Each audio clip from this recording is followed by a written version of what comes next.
hold hands and close your eyes. It's midnight, and you're listening to the Ghost Story Guys.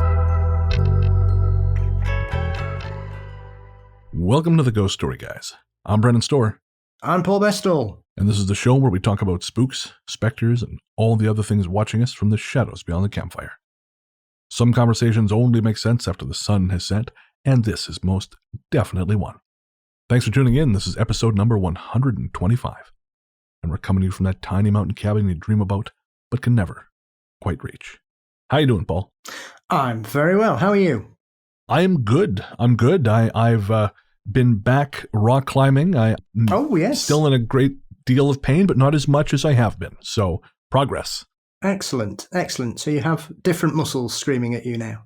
Yeah, that's more or less what's happened. They taught me how to use the machine that lowers you down automatically, so I no longer have to endanger the lives of anyone. Good. And so well, the great thing about that is because I'm so shit at it still, I don't have to have anyone watch me be shit at it. So that's really the key. Being quantumly shit. Are you really shit if no one can see you? Exactly.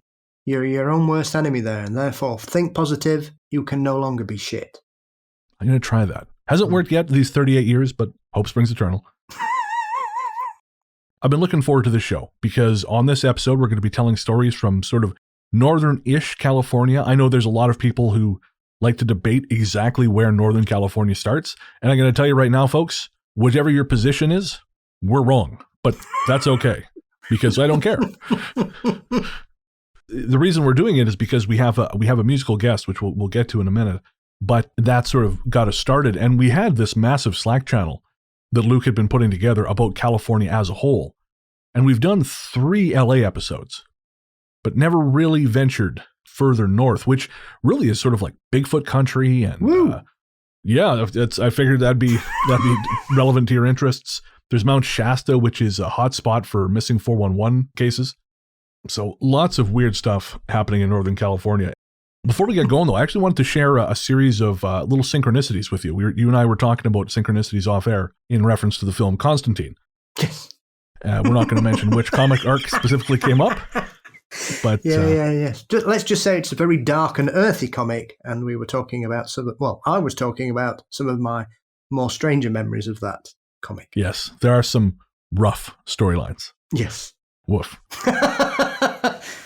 So the thing I was going to tell you about was last week, I had finally organized the patron calls. And for those of you who don't know, for patrons at the $50 level and above, you get monthly, or the option of, it's not mandatory, the option of a monthly 30-minute Zoom call with me. And so we just finally started getting those set up, and I was chatting to a couple patrons.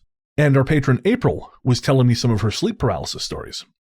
Well, what's interesting is earlier that morning, I had been contacted by a friend of mine from Revelstoke who shared a sleep paralysis experience with me. It had happened the night before. He said he'd woken up just before 5 a.m. after hearing something with a really heavy footstep and a wheezing, rattling breath come down the hall to his room, open his door, and stand over him as he lay there. But when he woke up, he was lying on his side and his door was closed.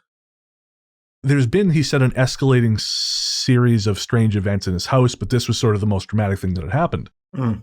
And so hearing April's story, I thought, oh, weird, I'm hearing 2 stories of sleep paralysis in one day.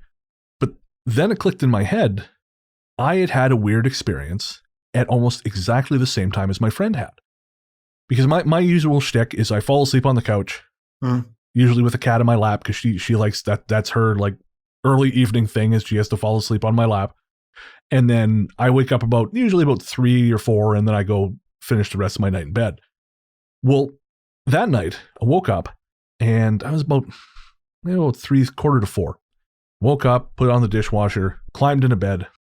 Now, of course, we live in an apartment. We're on the ground floor. You hear noises. So typically most noises I just write off. But as I lay there in bed, I'm just about to pass out, and I hear something smash in the living room. And not like someone slammed the lobby door, not like someone outside did something or someone next door did something. This was close. And I wasn't asleep enough for it to be exploding head syndrome. This was something crashed. So I got up And my adrenaline spiked too, which is unusual because usually if I hear a weird noise, cats, whatever. But for some reason, my adrenaline spiked. So I had to get up, walk around the apartment. Nothing was disturbed, not a single thing. So eventually I thought, okay, well, it's fine. Went back to sleep. But this happened about 4:30, which was roughly around the same time as my friend had his experience. And as I was telling all of this to Nikki the following day when she got home from work, she sort of looked at me agog and I said, what's up? And she said, I had nightmares all last night about things happening in Revelstoke.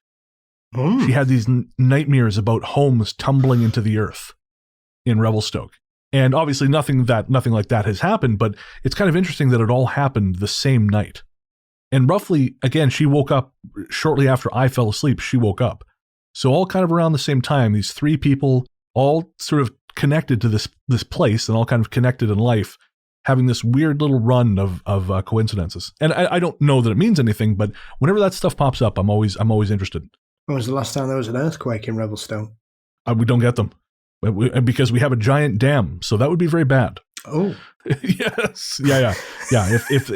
If that dam is no more, I believe the town would quickly follow suit. It is a large dam. So let's not entertain that question any further. Okay, let's move on.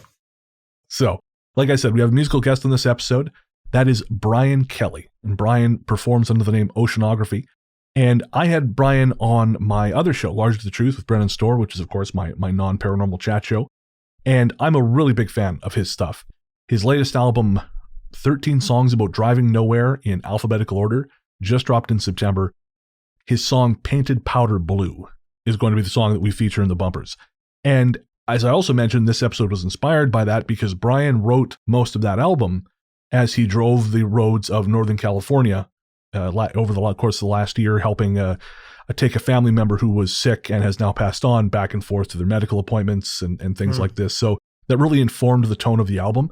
And so many of the lyrics are so descriptive of those places that I thought we need to explore the shadows of the Golden State. So again, the song is Painted Powder Blue. The album is 13 Songs About Driving Nowhere in Alphabetical Order. You can find that everywhere you stream your music or at oceanographymusic.bandcamp.com. But first, we have to thank our patrons. This one's for the patrons. Patrons, you are the San Francisco to our Oakland, or the Oakland to our San Francisco, if you find that offensive. I don't know. I don't really know the area that well or how people feel about these things, but without you, we're not the same, is what I'm saying. As always, we'd like to thank all our patrons, but right now we're going to specifically thank our latest patrons. They are Jared Rodriguez, Janine Atiani, Jason R. Slaughter, Amy Jacobs, Ian Arnold, and Leandra Branham. Thank you so much from the bottom of our terrible, terrible hearts. Again, we couldn't do the show without you, and it means a ton that you guys would support us. If you want to join the team, we'll tell you about all the cool shit you get at the end of the show. But for now, we'll just say, if you want to avoid the ads, and who doesn't, ads suck, head on over to patreon.com/ghoststoryguys, and for $1 a month, you get an ad-free feed. Again, that's patreon.com/ghoststoryguys. All right, we're going to take a little break, and we'll be right back with the Golden State Shadows.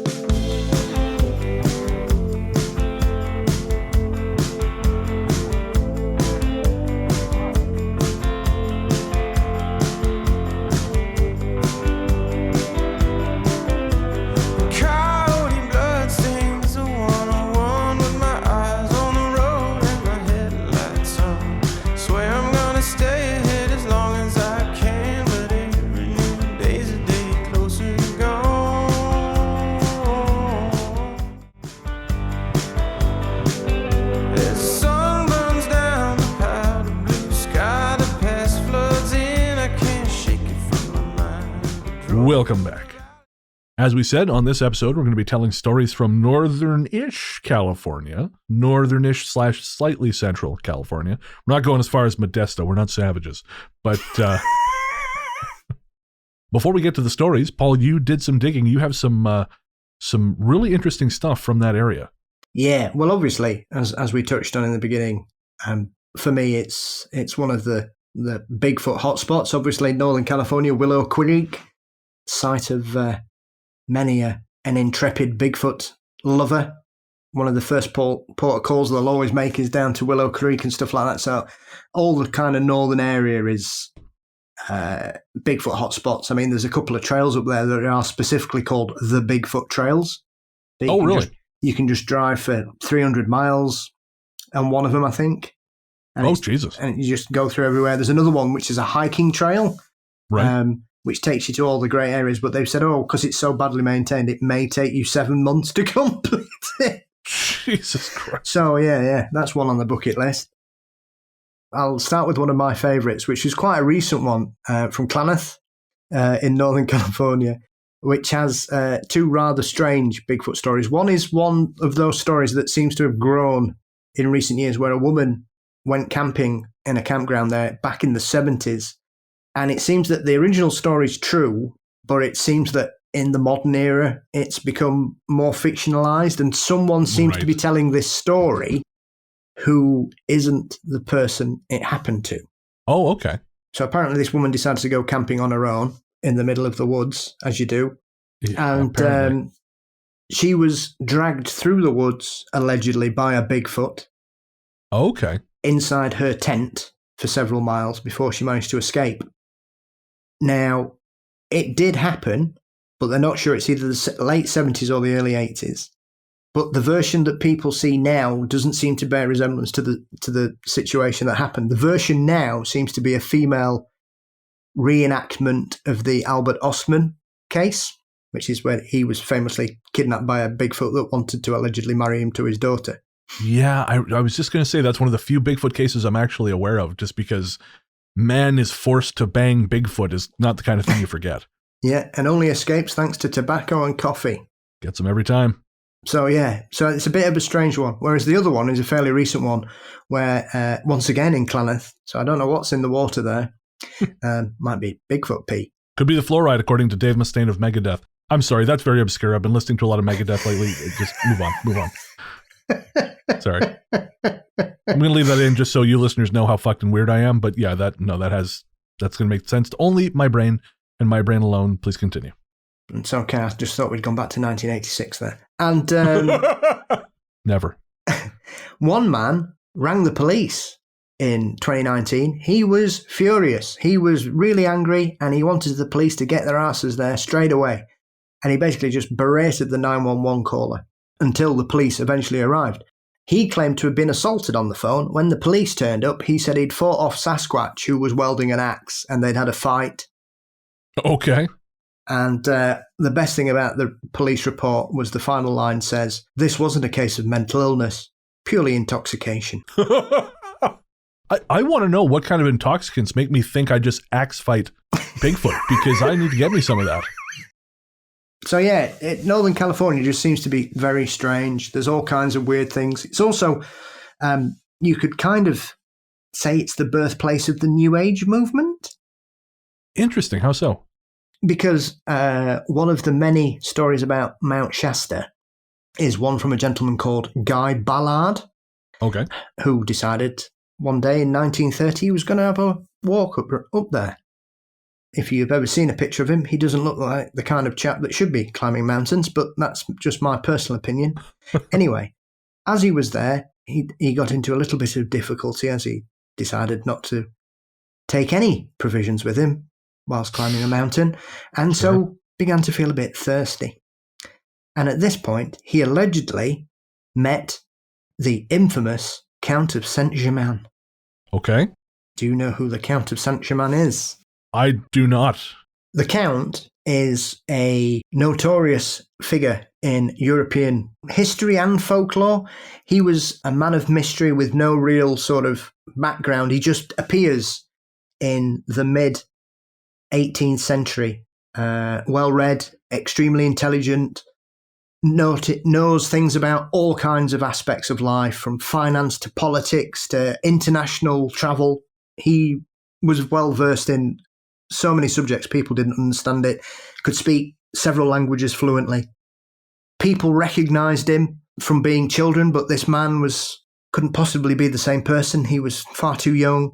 So basically people began to think he may be immortal or an alchemist or whatever.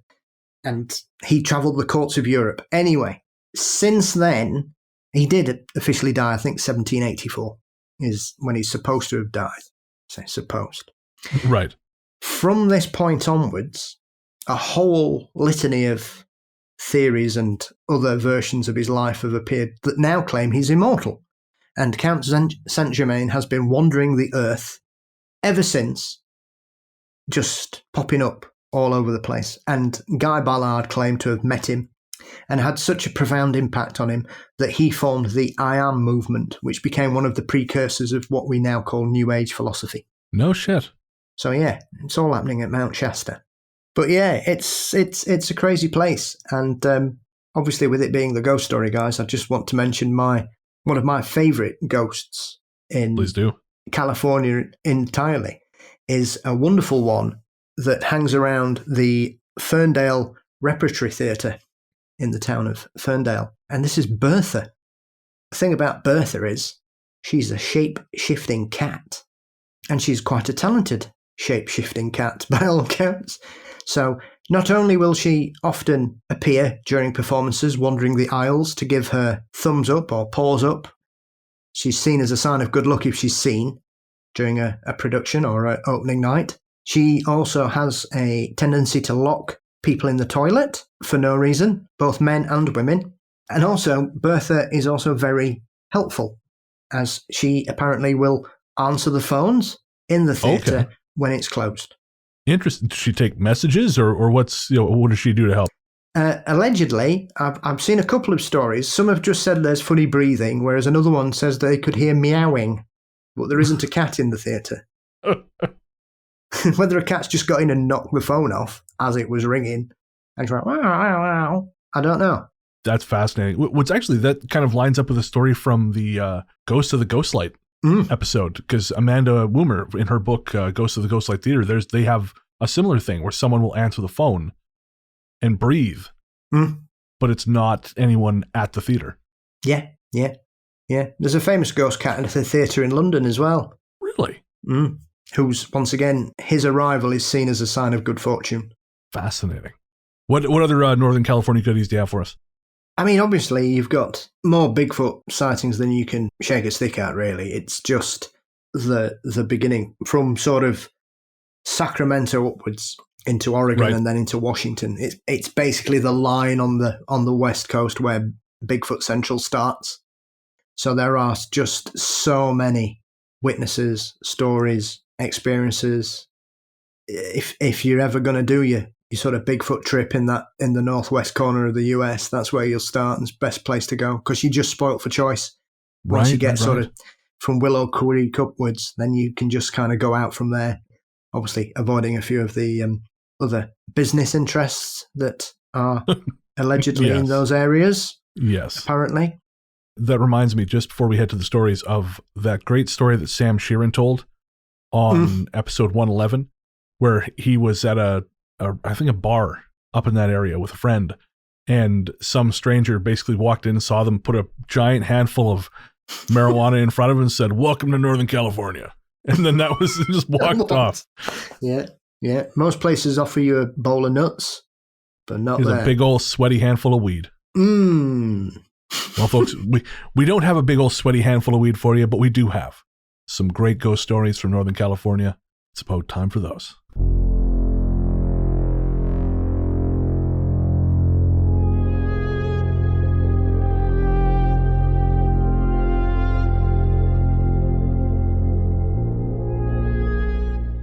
The nightmares.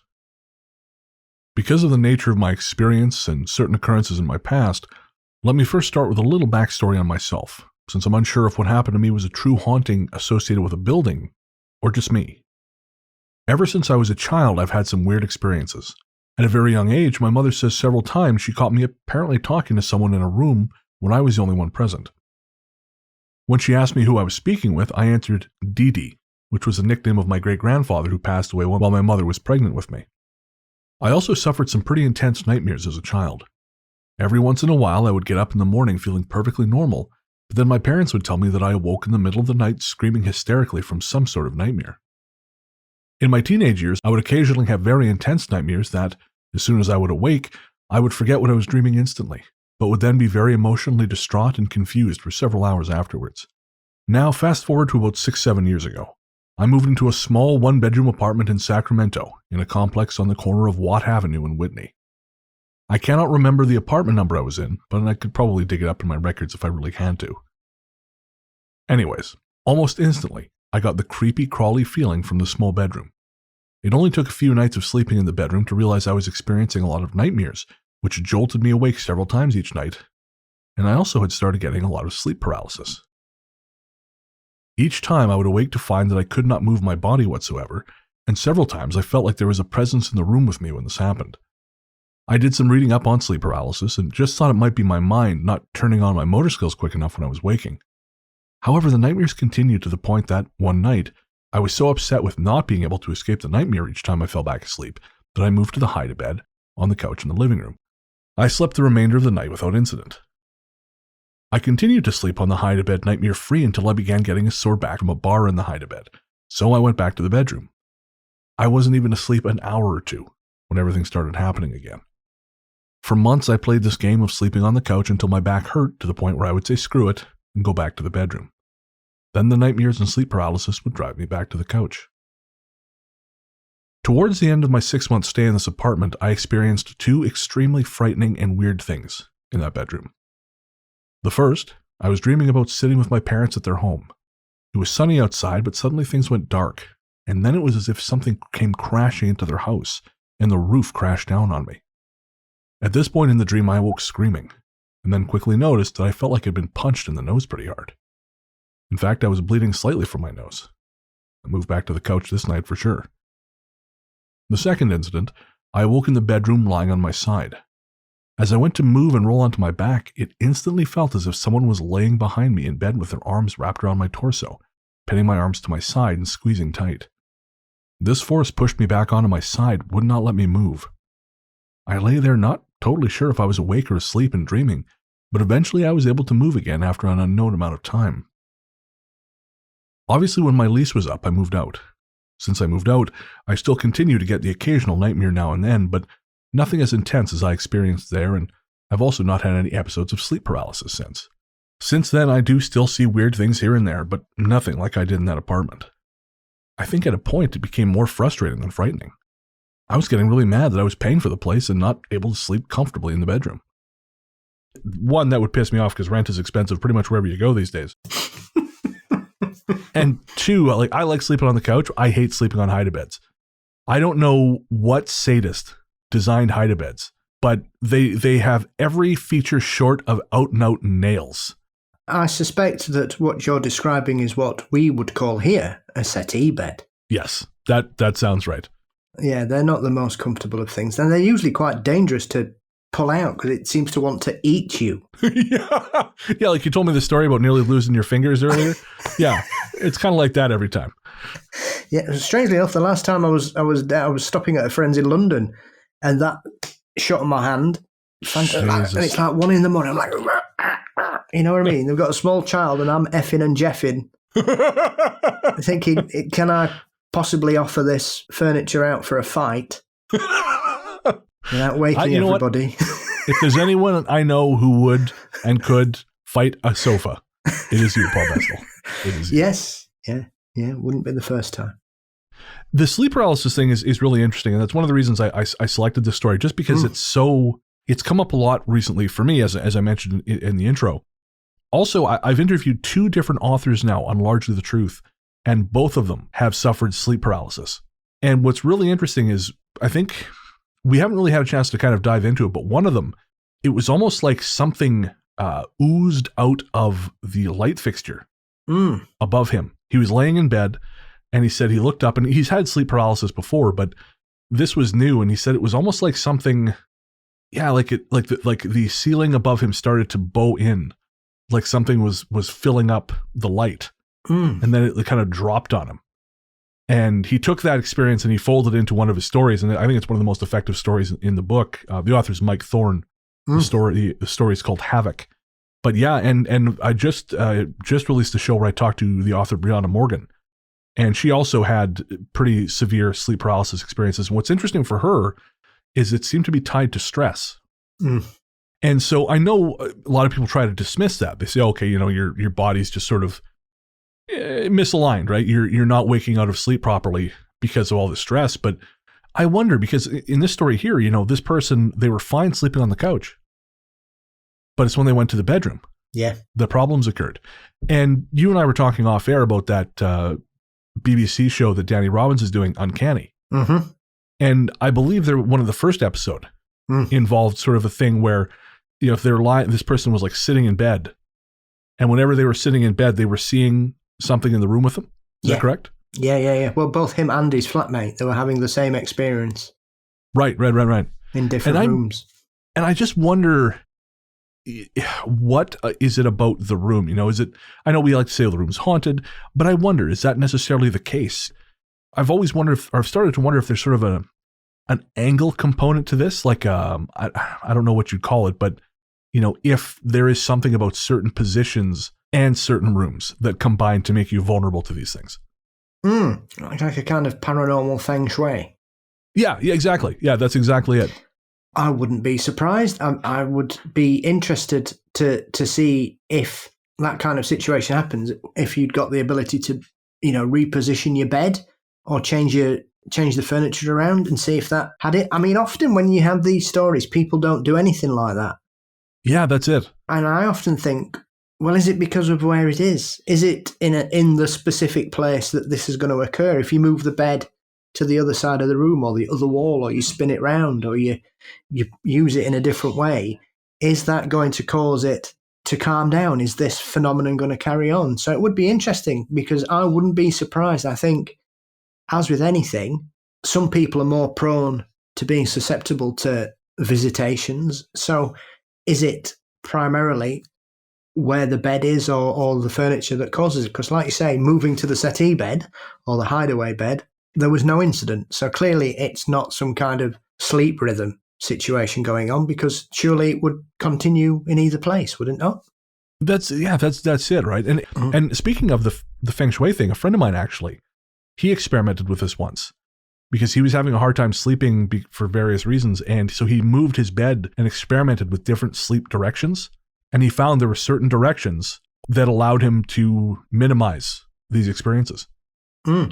Especially in this day and age, because there's so much energy moving around your house. I mean, it might even be how close are you to plug sockets, because most of us have plug sockets near the bed for lamps or chargers or TVs or fans or whatever. I think often when we look at these kind of paranormal incidents, we look at the incident and don't forensically look at the surroundings. Yeah, absolutely. And I think that would be a very interesting, I mean, I'm not saying, it's not like home and decor special, but it would be very interesting to see if there's any correlation between the bed position or the type of bed. I mean, even down to, are the mattresses sprung or are they foam? Who knows? There was a very long time ago, and I have to be circumspect because this person, I believe, is still alive, but I had a young lady who was, shall we say, enthusiastic about me. Yeah. And it was not mutual. And really, she wasn't really interested in me as a person, but I had been through a rough patch in my life. I'd been poorly treated in a past relationship. And so this woman got it into her head that she was going to make me feel beautiful. That her words, not mine. When the cable guys installed her cable, she actually gave them shit because they ran it under her bed. And she's like, no. That will keep me up all night. And I guess she actually had managed to suss out, because I guess it wasn't obvious, but she had managed to suss out that no, the cable ran like really, even after they moved it. She kind of went looking. She's like, no, it's running too close. She could somehow sense or feel the cable. And I mean, it could just be she's talking shit, but I think there are people who have that kind of sensitivity. And so you're right. I think we need to kind of factor that in when we're evaluating these things.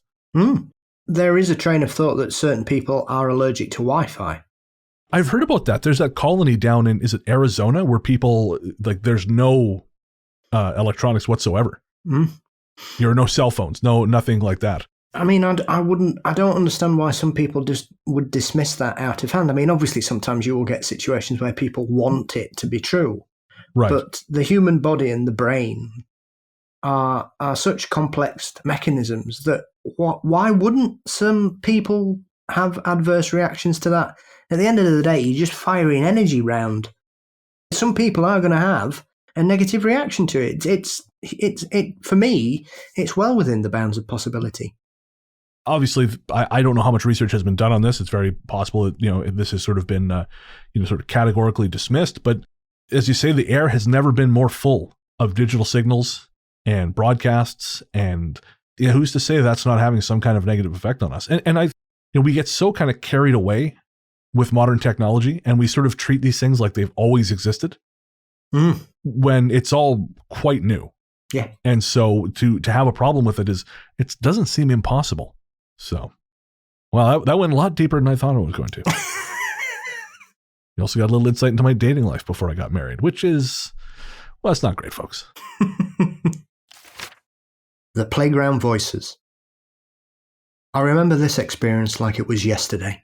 About 25 years ago, when I was only 7, my family and I visited my cousin and her family in Sacramento. They lived in an apartment complex in a rough neighborhood, with an elementary school behind it and a cemetery next door. My cousin, who was the same age as me, brought me and my older brother to the school's playground. My brother brought a basketball and played at the courts by himself, while I was playing on the edge of the jungle gym with my cousin. Randomly, with no explanation whatsoever, my cousin said she had to run home and just took off. For some reason, I didn't question her or decide to follow her. I just sat on the structure next to the slide. Then I heard what sounded like 2 voices, one on each side of my ears, grunting at me. I felt a presence, almost like the voices came from 2 people, standing on either side. My heart dropped, and I wanted to faint. I screamed for my brother who was playing on the courts, and before I could even tell him what was going on, he started sprinting off. I ran after him with my shoes halfway on. When we ran back to my cousin's house, my brother said he started running back because he heard constant banging against the school and angry grunting voices chasing after him. We went upstairs to look for my cousin, and when we entered her room, she was sitting on her bed, legs crossed, staring off into space. We screamed her name, and that finally got her attention. She slowly turned her head to look at us. She was mumbling something we couldn't understand. It was almost like she'd been drugged. My brother and I then told our parents and aunts and uncles what happened to us, and they just laughed it off. When it was dinner time, we all gathered at the dinner table, and my cousin came out of her room from upstairs acting normal again, like nothing had happened. My brother and I remember everything to this day, but our cousin can't recall any of it, or at least she says she can't. We even brought it up to her a couple of months ago, and still she didn't recall ever taking us to that school. I don't know if she was so scared that she just tried to shut that part of her memory out. She always seems slightly annoyed every time we bring it up, or if she truly cannot remember. It was one of the most frightening moments of my life. So I'm really interested in stuff like this because to me, there's almost something, and I might just be thinking this because, I've been watching that, as I mentioned off air, I've been watching that new Netflix series from Jordan about the jinn, but it kind of sounds jinn-esque to me. There's this sense of a thing kind of having dominion over a place and not really wanting you there. Mm-hmm. And so they just sort of bully you away because there's nothing bad happened to these people, but certainly they were intentionally terrorized out of there. Mm. As you were saying that, I was going through April's email, and I know we're going to share April's story on a future show, but there was something in there that kind of connected, and this was after a sleep paralysis experience. So a little bit different in that this wasn't outside, but April says, at the end of this ordeal, something made a deep, long growl in my left ear. I could clearly feel the heat from its breath on my ear. And it just, again, another example of something unseen intentionally making itself known to cause terror. So yeah, what are your thoughts? I mean, once again, it's one of those where you think, well, what time is it? What time of year was it? Because this is a playground.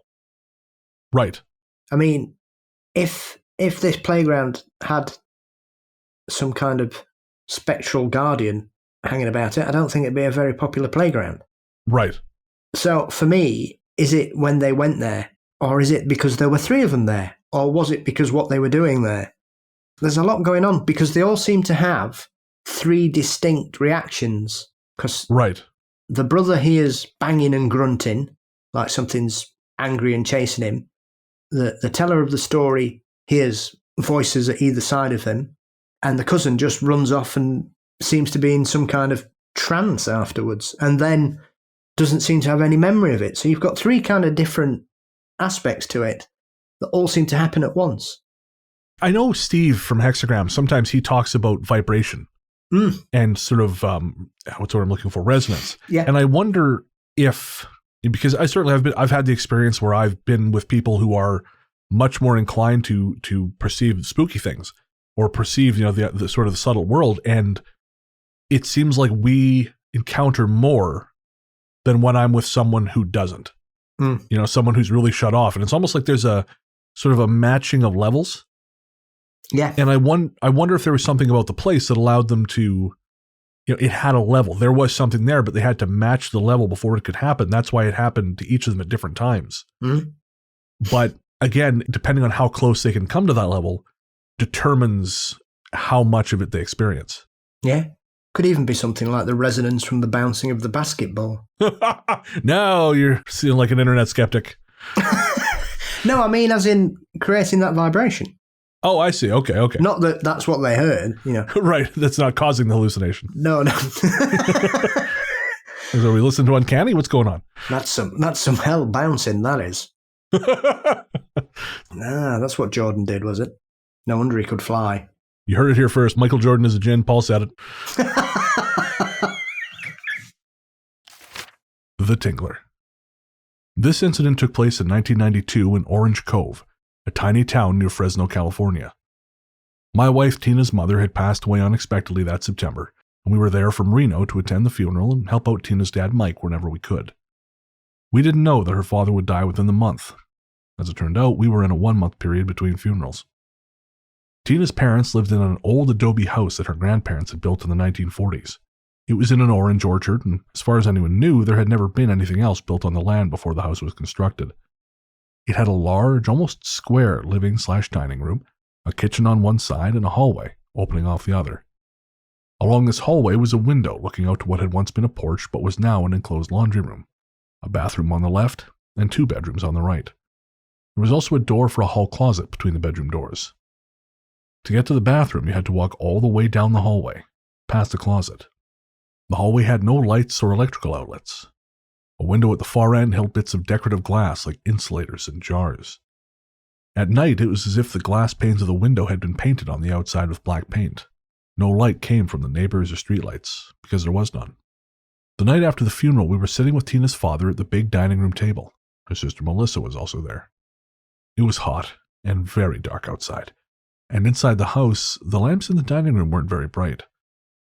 At some point during the visit, I needed to answer the call of nature, so I walked down the dark hallway, heading for the bathroom door I knew was far down on the left-hand wall.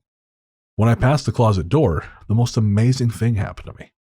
For some reason, every hair on my body stood straight up, and I felt what seemed to be a massive charge of static electricity on my chest. There was no reason in the world for it. I had touched and seen nothing in the hallway. It was so strong I could barely breathe. After standing for several seconds in complete shock, I continued on to the bathroom, where I completed my task with great difficulty, as the strange tingling effect was in full force over my entire body and was very, very distracting. I had never felt anything like this in my life, and I have been electrified and shocked by Van de Graaff generators, Tesla coils, capacitors, magnetos, among other electrical gadgets.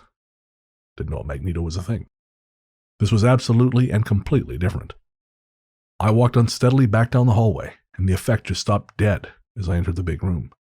I walked over to my wife, who was in the kitchen, and said, "What in the hell is in that hallway?" My wife knew exactly what had happened. I was white as the proverbial sheet, and my hair was still standing on end. She said, "Well, I see you've met our ghost." Her sister then exclaimed, "What?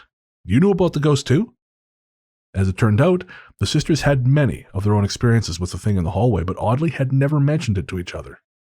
When the other family members who had visited the house over the years were later asked if they had ever noticed anything odd about the hallway, all of them replied that they did not like it, and hated having to go down it in the dark to use the bathroom, but couldn't necessarily say why. The area just in front of the hall closet was singled out as the creepiest area by everyone, and the ghost seemed to stay in that area. It apparently never came out into the living room. Over the next few days, I experimented with the Tingler, as I called it, and found that I would get the hair on end / shock effect every time I walked past the closet door, though the effect was much less noticeable in the daytime. It seemed to like to follow me into the bathroom, but it would never follow me into the living room. It wasn't caused by static electricity or exposed electrical wiring. The hallway had no electricity, period. Our best guess was that something had been pinned to the spot years before, perhaps by a murder or something traumatic, and the house was unknowingly built over it. After Mike passed away and the house was empty, the effect became weaker and weaker, till it was gone. Because of this, we think the people living in the house might have somehow sustained the Tingler, as the house was continuously occupied for many years. Thankfully, I never had another experience like that after the Tingler faded away completely. We visited the people who bought the house a few years later, walked down that hallway, and it was gone. I still wonder, though. The house was built with a wooden floor about a foot off the ground, which I don't think was disturbed in that area by the construction. If someone dug under the old floor where I first encountered the Tingler, what might we find buried there?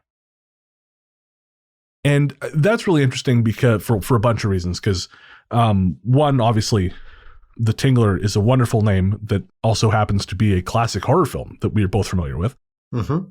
If you folks remember, I don't know if you will, but William Castle was a director, and in his movies they always had little gimmicks to kind of excite people in the cinema. And I believe with the Tingler, they actually zapped some of the seats in certain cinemas, didn't they? Yeah. Or they had some kind of, Beware the Tingler. Fantastic. As I was saying, though, one of the things I found interesting was recently I was contacted by some friends, and I won't say who just because they didn't specifically give me the okay to talk about this, but they sent me a picture of this one location. It's at the top of the stairs, and there's a room. There are basically, there's two rooms, one in front, one to the right.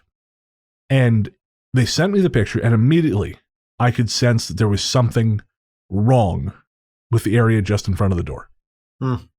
I asked them about this, and they said, it's not in the room to the front, it's not in the room to the right. Whatever it is, it seems to be conscious because it feels like it's peering at you. But it only does it from that one spot. Nowhere else.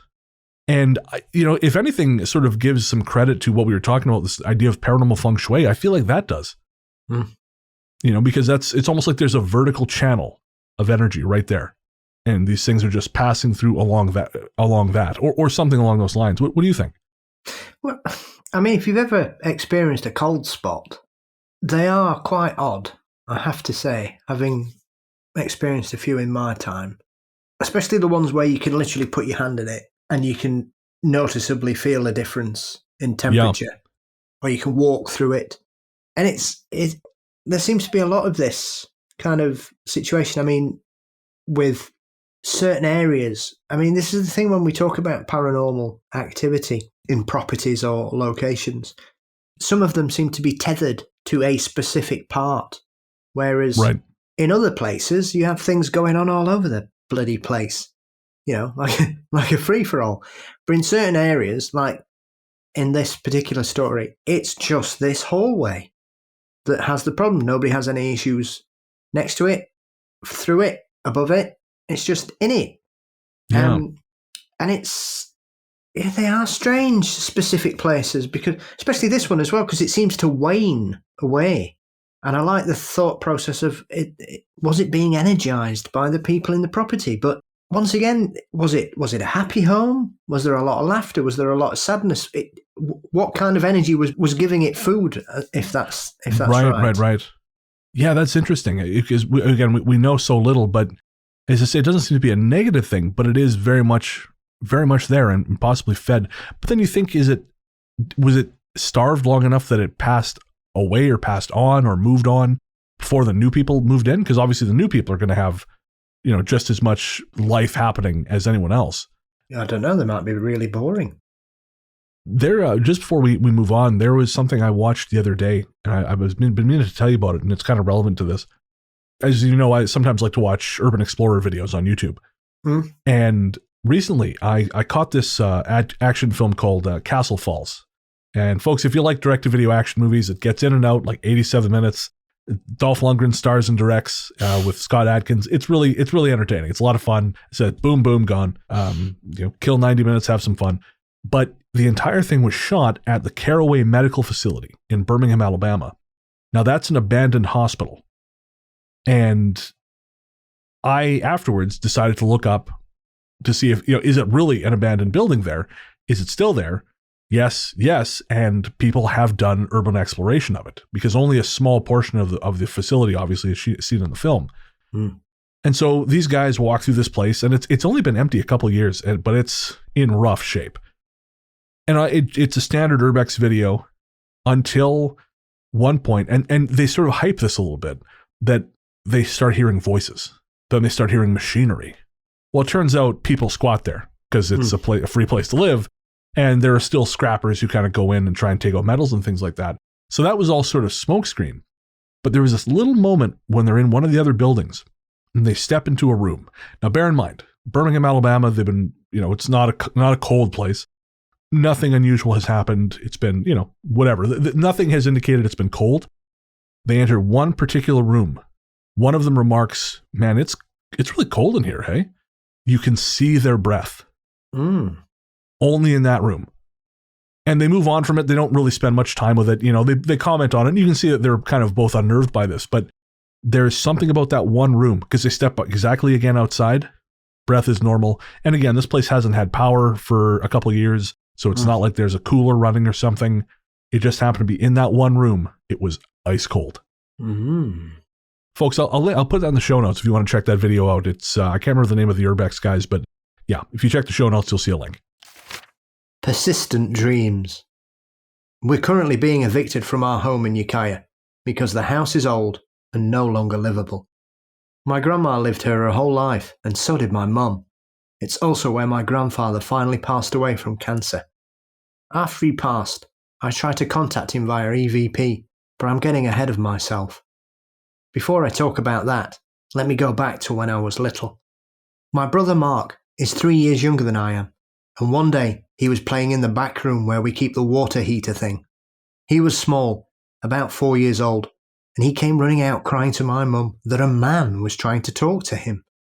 That's the only activity we ever got in the house, and I was too little at the time to understand what the heck he was talking about. After my grandpa died, I really felt lost, and so I tried to communicate with him via EVP. I tried and tried, but there was never any response, and I was about ready to give up. Then, one day, I saw a shadow, and so I tried again. Nothing. But from that point on, it would feel like someone was playing with my hair. The day we got the eviction papers, I spent hours trying for an EVP, but again came up empty. It wasn't until later in the day, after a box fell from a shelf, that I got results. I recorded what sounded like a man with a deep voice laughing. I wasn't sure if it was my grandpa or the man my brother saw when he was small, but it scared me. I don't know what I expected from an EVP, but this was beyond creepy and not like anything I had ever heard before. This was no longer fun or hopeful, and so I stopped trying. It's a good thing I did, because a while after this, I discovered I was pregnant and was concerned about attracting the attention of something from the other side and having it target my baby. So now, as I mentioned, we're getting evicted and have been looking for houses. We had seen many, but none in our budget, or even in the town we had lived our whole lives. Then we found somewhere. It's only a 10-minute drive from the town we want to be in, and close enough to our budget that we went to check it out. The house was pretty big, but old. We liked it anyway, because it had a big yard for our dogs, and it's the best we can do right now. There's a house in the back, and from the moment I looked at it, I felt a very bad vibe. I started to feel dizzy and shaky, and while I figured it was just my pregnancy symptoms, I still didn't feel right. For the first time in my life, I felt scared and restless. There was something else there, a sneaking suspicion that despite my symptoms being natural, something paranormal was putting stress on my body and causing them. When the paranormal comes up, my curiosity sometimes gets the best of me, so I went to the back house and looked around. I didn't go inside. Instead, I just looked into the window and doors, seeing a bunch of old things of no apparent value. I also felt a chill down my spine and my hairs were sticking up. I went back to the car and waited for my mother to go check it out. Then we got the heck out of there. On the way home, I was still feeling pretty shaky and felt like I wanted to faint. We had to pull over And I told my mum what was going on and where I'd been, but she said it was in my head. That night, I went to bed and dreamed I was standing in front of the back house. I could see a woman in the window. She had brown hair. She was looking at me, smiling. In my dream, I could only stare back at her until she touched the window and disappeared. It's been the same dream every night since I left that house. It never changes. I still don't know if it's in my head or not, but I don't feel right. And consequently, we are not moving into that house. Instead, I'm moving into an apartment. Yeah, I mean, that seems like the way to go. I think recurring dreams are always troubling, aren't they? Oh, yeah. Yeah. Because I don't necessarily think all dreams are predictive or precognitive, but I do think, it's possible. However, I think it's always more likely that, dreams are trying to tell us something. But if they keep telling it to us, you start to wonder, okay, what should I be taking away from this? Often you can have a reoccurring dream and little things change, or it seems to be the same characters or the same location. But obviously this seems to be the same thing. Yeah. Almost as if something wants you to come in. I mean, you could look at it two ways. You could say, is this something trying to tempt you to come in because they want you to come in for whatever reason? Or is it something that's lonely and just wants someone to move in that they can communicate with? Well, that's a great point. I think we do sometimes get hung up on, this stuff as antagonistic because, again, I mean, just media, and certainly we're not immune to that. I mean, we like to tell scary stories. But yeah, I don't think it's always necessarily, it doesn't always have to be scary. That said, there's something about this that I thought was kind of scary, and I think it's not something that really gets talked about very much. And that is the very real effect that the paranormal or the other side, whatever you want to call it, that it can have on your body. Mm. There's a friend of mine, and I think he still listens. I think he listens to the show, so I'm going to be very, very circumspect because he'll know the story. But he got very ill, and when I say very ill, I mean he almost didn't make it out. And in the run-up to him being diagnosed with his illness, he was at an event, and both him and his partner suddenly felt, I can't quite describe it, but they felt like gross. Mm. And they thought maybe they'd caught something wrong with the food or something wrong with. Yeah. But then they went to go see his partner's mother, who's very sensitive. And she said, no. She said, something slimed you guys. You bumped up against something and it just kind of marked you. Mm. And she sort of did as much of a cleansing as she could. But I've always wondered if that was what precipitated my friend's illness. Mm. If whatever this was, whatever interaction they had, if that was the ultimate effect on his immune system, was to change and to weaken in the way it did. Mm.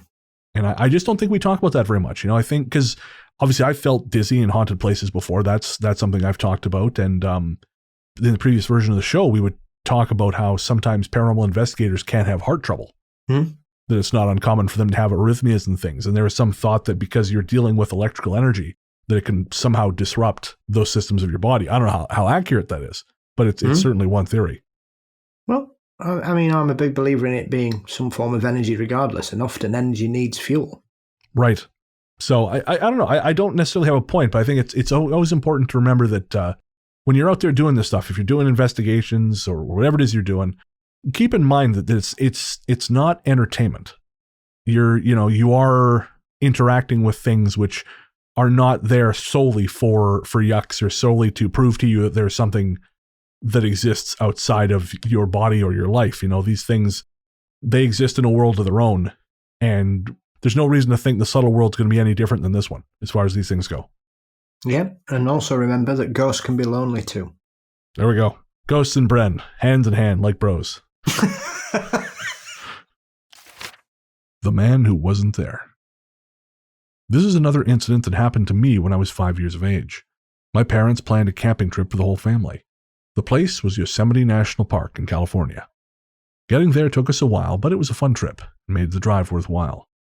Yet, on our way back home, something strange happened to my mother and I. It was dark on the return journey. I don't know if you've been to Yosemite before, but there are lots of turns and the road is pretty dark. If you're not a careful driver, it can be very dangerous. As we left, my father was driving very carefully at a slow speed. He's a cautious man. I remember it was already dark. My father was driving and having a conversation with my mother. My big brother and sister were in the back of the van sleeping, and as I usually get car sick, I was sitting with the side window open, smelling fresh air so I wouldn't vomit. All of a sudden, I looked ahead and saw a man wearing a blue jogging outfit in front of our car, walking as we quickly approached him. We just ran over him. But there was no bump, no broken glass. I didn't know what to make of it. As I was recovering from what I'd seen, I heard my mother screaming at my father, something along the lines of, "Oh my God, you ran over him! You ran over him!" My father was baffled and had no idea who or what she was talking about. Mom was practically out of her mind, so Dad pulled over right away. My sister and brother woke up at the noise and asked what was going on. My father managed to calm my mother down, and he got out of the van with her, locking the doors so we were safe inside, and he looked at the front of the hood. There were no dents, no blood. No one else had seen anything, or at least that's what they assumed. My father told her that it was all in her imagination, that she was tired and had imagined it. Patronizing ass. Yet, as she described the same man I had seen, I was even more confused. How could I have seen the same thing as her, and how could we be the only ones? I just let it go and kept my mouth shut. I felt bad at one point because my mom knew she wasn't seeing things, but how could she prove it if no one else did? As my father got back in the van and started it up, I was debating as to whether I should say something or not. I decided not to. When everyone was settled again, we drove off, and out of the blue I felt an urge to look back and through the rear window. There he was, in the middle of the road, looking straight at me as we were leaving. As I watched, he started to jog again and disappeared into the darkness. We arrived home and didn't talk about what had happened. In fact, we haven't been camping since. I mean, I've been to Yosemite, and the roads they describe, they are exactly that way. You know, that my very first time going there, Nikki and I were on a tour bus. We'd taken a tour from San Francisco. It takes a while to get there. It was not a great idea. But these are narrow mountain roads with rock face on one side and yawning chasm on the other. And we were in a full-size coach. And so we're on these tiny roads, and basically, yeah, you turn, and it just, all you see is yawning gulf in front of you. It was terrifying. One slip up and you are going for a very long vertical trip, and you're probably not coming back.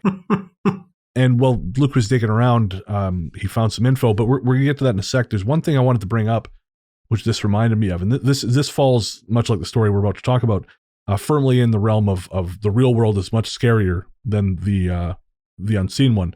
But I was going through one of those scariest moment in your life threads on Reddit. Yeah. And someone was talking about their friend had this moment where they were driving through the woods at night, and they came across cars on opposite sides of the road in the ditch. It looked like there'd been an accident. And there was a guy trying to flag them down. And they, for some reason, they thought something, like they felt like something was wrong. Yeah. They just felt like, so they just kept, they didn't pull over. They said it was counter to every instinct, because, you know, you want to pull over, you want to help. But they said for whatever reason, something told them, don't do that. And as they drove past the accident scene, the guy gesturing to them started to look pissed off. And then about 20 people walked out of the woods on either side of the road. And what a scary goddamn thought. And you were saying that also that on the subject of spooky things, you were saying that Ruth Roper Wilde in one of her books has stories like this. Yeah, couple. I always like stories where there's more than a couple of passengers in a car and only half of them, or one or two people in the vehicle, the car, the van, wherever, see the apparition. And as in this, the driver doesn't see it. Or, she's got a couple, one with a taxi driver who stops his car because he believes he's run somebody over, and his passenger's like, what the hell are you doing? What's going on? And he's convinced he's run somebody over. There's a lot of stories like that here in the UK in certain areas where people believe that they've run somebody over and there's nobody there. But I like the ones where there's another one where I think there's 4 people in a car and they're driving down the road and 2 of the passengers scream. So the driver goes, oh, slams the brakes on. It's like, what the hell's wrong with you? And she's like, didn't you see that guy you've just run over? And he's like, what are you talking about? There's nobody there. Oh. The other passenger didn't see it. So 2 of them saw it, 2 of them didn't. But they ran it. Interesting. Head first. So things like that are always really, once again, goes into that kind of mindset of, are certain people more attuned to seeing things than others? Yeah. Or if, once again, in this case, the man of the situation tells them that they're all wrong. Yeah. Have you had your tablets today, darling? You wonder why there's so much spousal murder. Speaking of murder, something that Luke found while he was digging around for this was a story of Cary Stayner. Yes. And I had never heard of him before. Oh, it's crazy. The story's weird anyway, and then the backstory just takes it to a completely different level, because they say that's the reason he ended up doing what he did. Yeah. So the gist of it, and Paul, you can fill in some of the blank spots here if you want, but the serial killer Cary Stayner was arrested in 1999, and they think he killed, was it at least 4 women? Yeah. In and around Yosemite National Park. And he actually come to be called the Yosemite Killer. And when they caught him, they realized he was Cary Stayner, and that's relevant because he was the brother of Stephen Stayner, who I know of because he was very famously abducted when he was 7 years old and held captive until he was 14. Mm-hmm. And the only reason he escaped was because, he escaped with another boy. Timothy White was the boy's name. He was younger than him. Of course, it was a huge case, and the guy who kidnapped him was caught and arrested and tried, but they made a TV movie of it. And my mom used to talk about that TV movie all the time. The TV movie was called I Know My First Name Was Stephen. And yeah, for whatever reason, that she was always hung up on that case. And then I've discovered, the attention his brother got upon returning seemed to send Cary into almost like a depression of sorts. Yeah. And led him down this road where he decided he liked the idea of committing violence on people or against people. What a fucked up way to prove that trauma begets trauma. Yeah. Yeah, it's very interesting. I mean, obviously, there are people that surmise that the reason Cary did what he did was because Stephen came back. Right. And it was that moment that basically fractured in him and changed him. And essentially, it seemed, I think they said he seemed to just melt into the background when Stephen reappeared. Because that's it. He'd been on his own for 7 years, and then Stephen came back, and it was almost as if Cary didn't exist anymore. Yeah, he apparently liked to do cartoons. And again, in the article Luke linked, someone tried to encourage him to go to school because they thought, you've really got something here. You could develop this into a marketable skill. Mm-hmm. And he just said, no, there's no point. It must have seemed like whatever he did was never going to be enough to overcome the story of what happened to Stephen.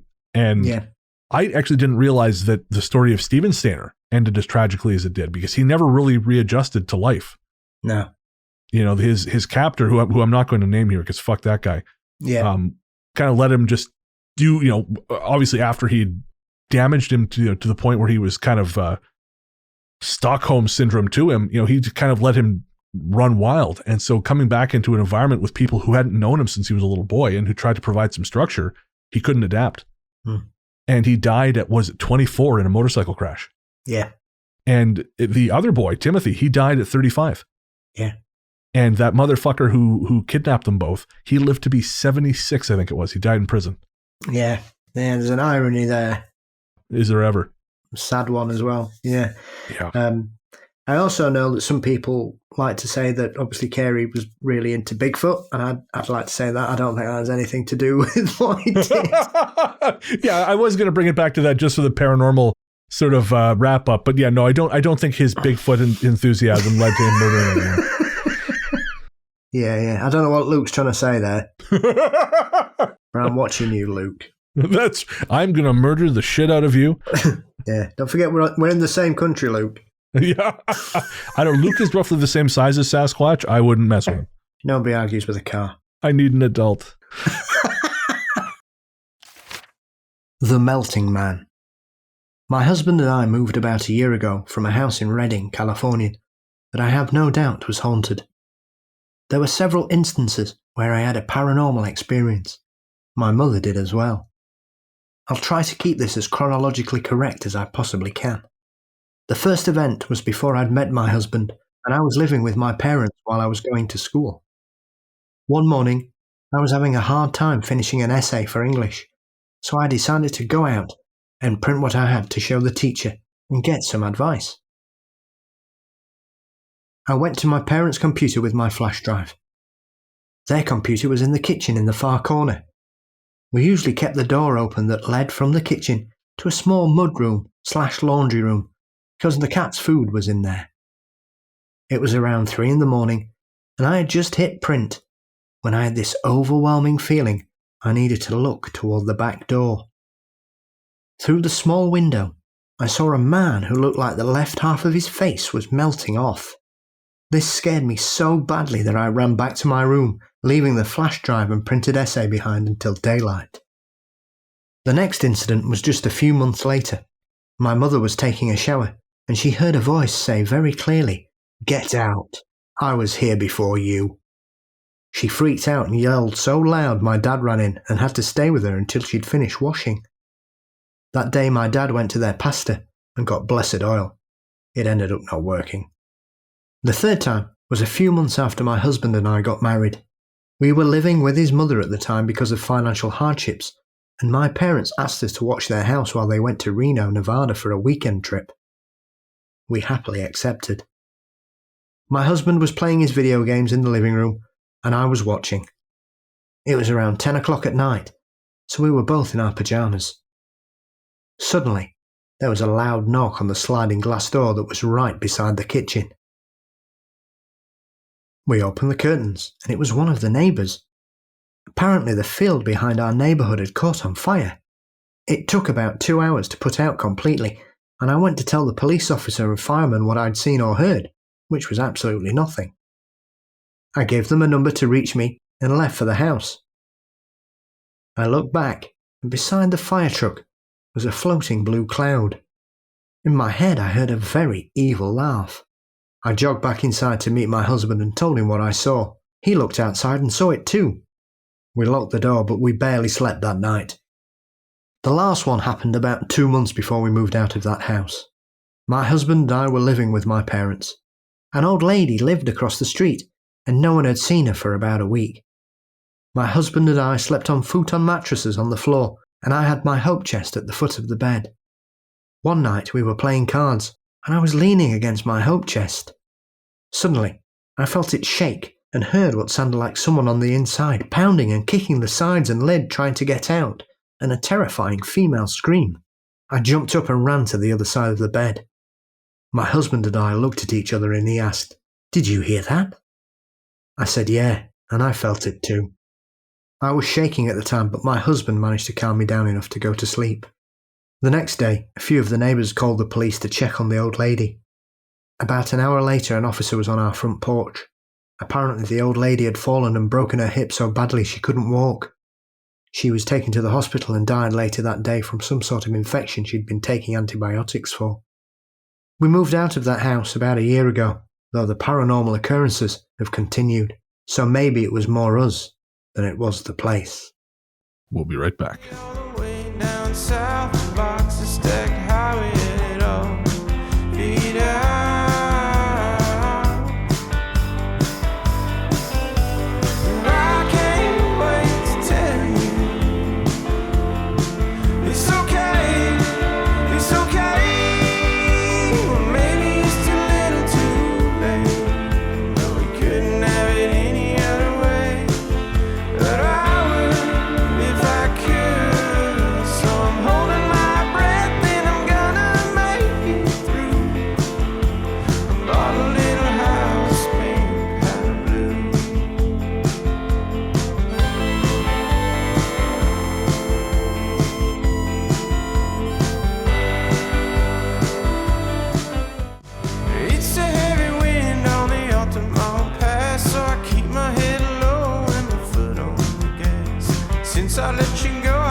Hey there, listeners.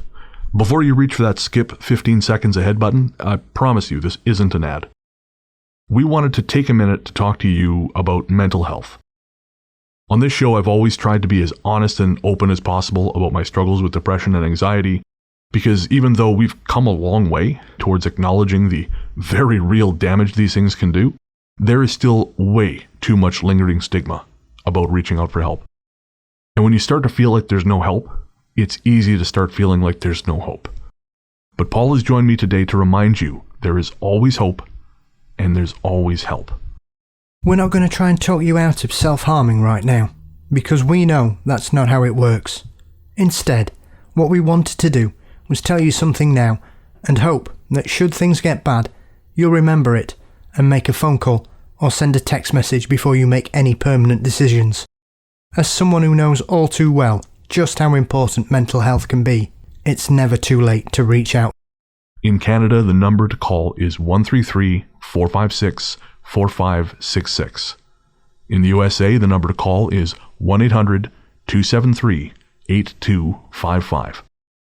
In the UK, the number to call is 116123 or text SHOUT, that's SHOUT, to 85258. In Australia, the number to call is 131114. However bad shit seems, it will pass.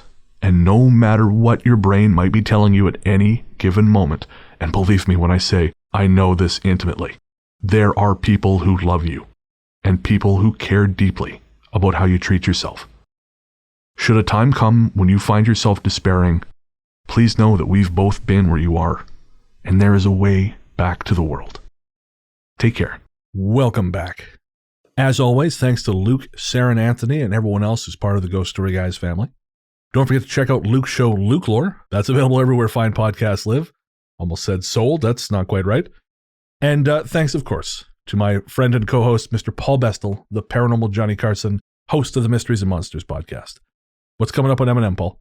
Oh, well, this week we've got Schoolyard UFO Encounters, which is a thoroughly intriguing conversation with Preston Dennett, which makes me glad I'm not at school anymore, going on the amount of visitations that are going on. And then I've got the wonderful Icy Sedgwick from Fabulous Folklore joining me for a bit of pre-Christmas folklore and winter custom conversations, and we cover all kinds of topics on that. And then it's the return of David Weatherly. Fantastic. Covering Montana's monsters. Oh, I'm looking forward to that one. Montana's a weird state, Paul, so I'm looking forward to that one. Yeah. Well, one of mine and David's favourite Bigfoot stories happens in Montana, and we talk about that. Oh, sweet. And where can everyone find you online? You can find me by searching for Mysteries and Monsters for all podcast apps, and also across all social media platforms. You'll find Mysteries and Monsters across those. Perfect.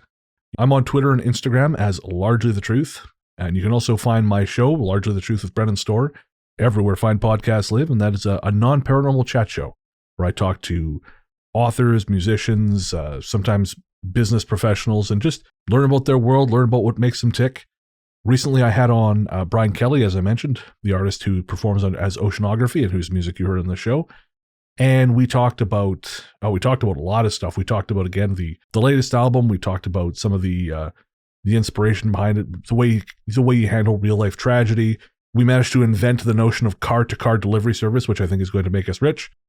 And some logistical issues, but we'll figure it out. And all that good jazz. And then, this week I talked to the author Brianna Morgan. Her latest book hit in September. We talk about horror. We talk about being an independent author. We talk about the unexpected nature of having a Kickstarter go viral, because it's something, you think, I want that to eat. Most people want that to happen. They want their shit to go viral. But if you can't scale up, it can really bite you in the ass. And she talks about how that happened on her latest project. So she got it funded, but she said it was a real challenge. Again, that's Largely the Truth Brennan Store, and that's available everywhere you get your shows. And also on Monday, December 20th at 1 p.m. West Coast time, I will be giving a talk on the Wisdom app. I'll be talking about podcasting and really about how to stay the course while you do it, because something I've discovered, and your experience is a little different, I'm sure, but I find podcasting sometimes can be a very lonely job, because the fun part, which is you and me talking, that's probably the shortest part of the job.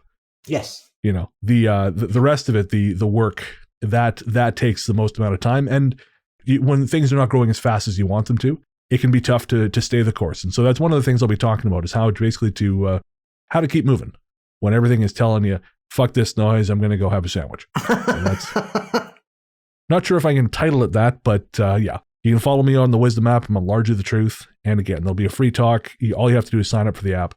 And that'll be 1 p.m. on Monday, December 20th, 1 p.m. West Coast time.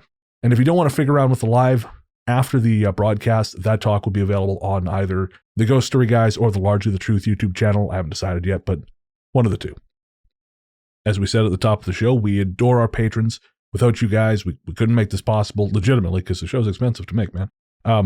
We couldn't make it. And it occurred to me, I don't know if I told you this. I worked it out. I put out, including the 4 shows I retouch for you, 22 shows a month, which now I know where my spare time goes, Paul. Rock climbing.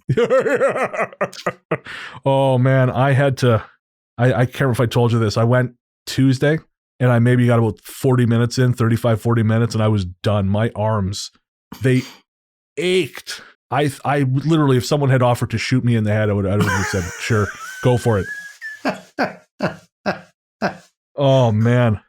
I got home, I just dunked them in a big sink full of cold water, left them there for 10 minutes, and started to ease the horror. But oh man, 300-pound men are not meant to go vertical. Gravity is a formidable foe. But anyways, so yeah, the 22 shows, which is a lot of shows, and it's because we have a lot of content. We have at the Patreon, we have Host Adventures, Book of the Dead, me and Paul, The Sunken Library, all of these great shows, some of which are weekly, some of which are monthly, all of which I think are as entertaining as hell. And you can get access to all of that stuff, plus physical rewards at patreon.com/ghoststoryguys. Again, that's patreon.com/ghoststoryguys. And you also get an ad-free feed, the importance of which cannot be overstated. And of course, if you are a patron at the $20 level above, you are part of a very exclusive club. You are part of, wait for it, Ghost Force.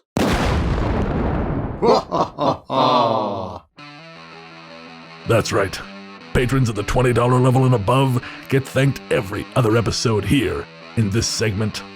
This time around, the members of Ghost Force are Ethan Saragon, Amanda Jenks, April Bowers, Cheryl Baker, Christopher Kuhns, Hannah Brown, Hannah Siemens, Ian Harrison, Jackie McFarland, Jade Moores, Jason R. Slaughter.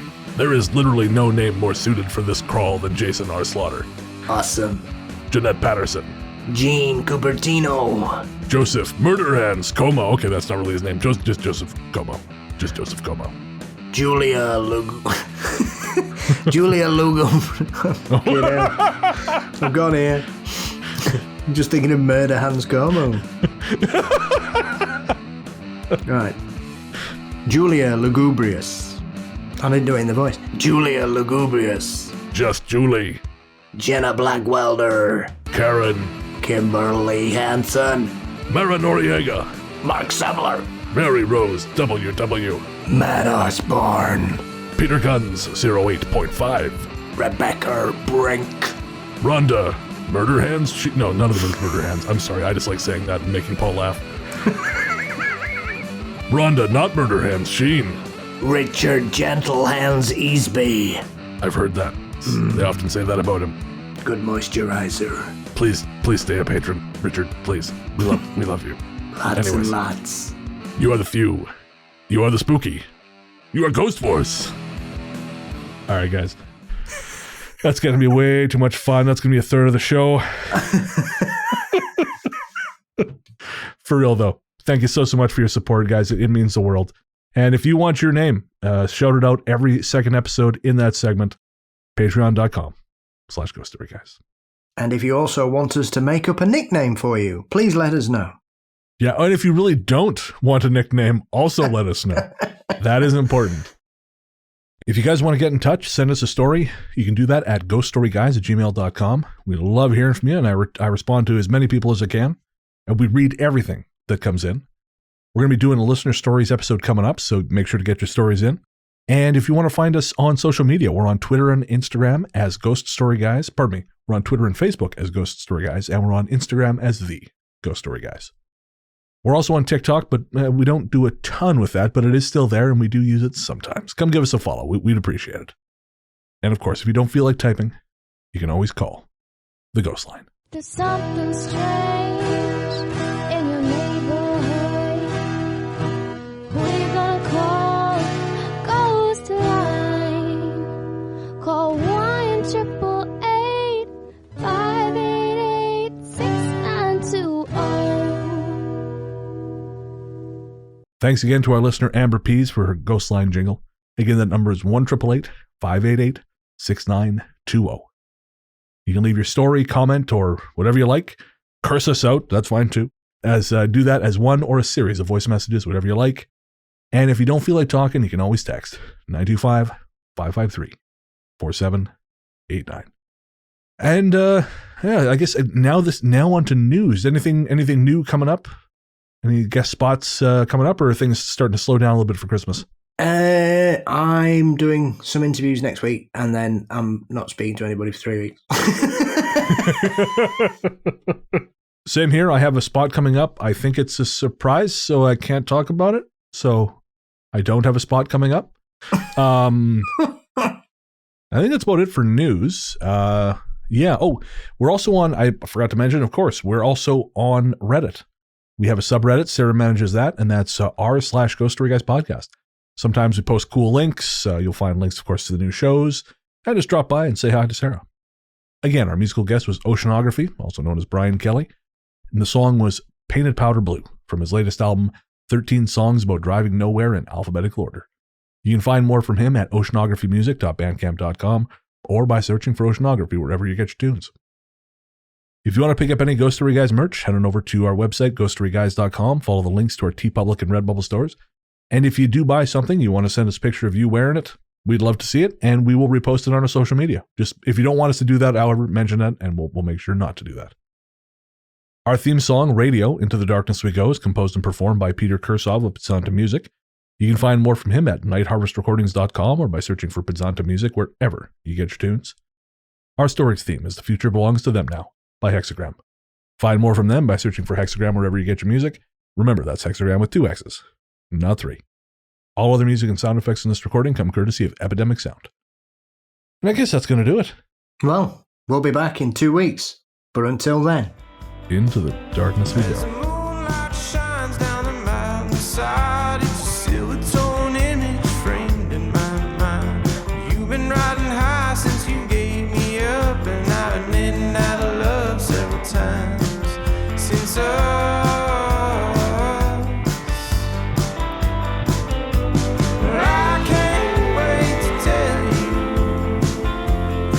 it's okay, I can see it in the fog.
broke up with him after a while because she said whenever she kissed him, if she put her tongue in his mouth, her tongue would go numb. Fucking hell. Yeah. That's a lot. Yeah, headphones fell off there. Having so much fun, shit's getting broken. Woo! Now we're going to take a whittle... Fuck me. I'm going to take a whittle break. I'm going to do some more math. And then... well, that'll teach you. Sorry. No. Thanks for making me feel bad. It's what I do. What if it's a shared hallucination? Oh, yeah? How does that work? Fuck you. That's how. Okay. I don't care what they say. They were hallucinating. And then the skeptic, 5 minutes later, went, well, perhaps somebody banged on the door and he just doesn't remember. What? He's just told you exactly what fucking happened. And you've just created an explanation that doesn't fit the evidence. Fucking hell. Straight across the top of my foot, there's blood pissing out everywhere. All right there, Skip. He's great. Vote for Boris. He's a vote for a brighter Britain. That voice just destroys me. Oh, do you know the place? We're not going to talk about it. Okay. I'm going to tell you her name because it's funny. This gives you an...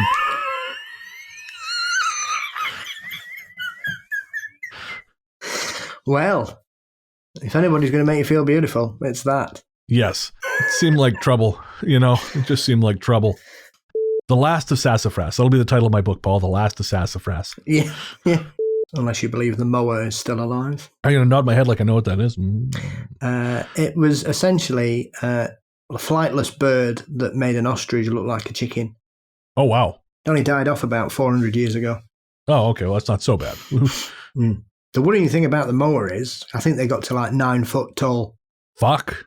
Was that there was an eagle that hunted them. What? Yeah. How big was this fucking eagle? Oh, it was like a 20-foot wingspan. It's enormous. Jesus Christ. I'd never heard of it. And then Tony Healy told me about it last time I interviewed him. We were talking about it. And this eagle it did hunt it. And that died out once because the Maori ended up killing the mower off. Oh, okay. And then this eagle ended up dying off because there were no more mowers to hunt. But fucking hell. And they go for people. Obviously, they could carry people off quite easily. No kidding. Nothing will remind you of your limited place in the natural order than a 20-foot fucking bird. Oh. A hungry 20-foot bird, you know? Yeah. Let's not be those guys. No. Now on Parlor. It's another thing I have to take out before Laro gets this. Is it Judge Judy? Judge.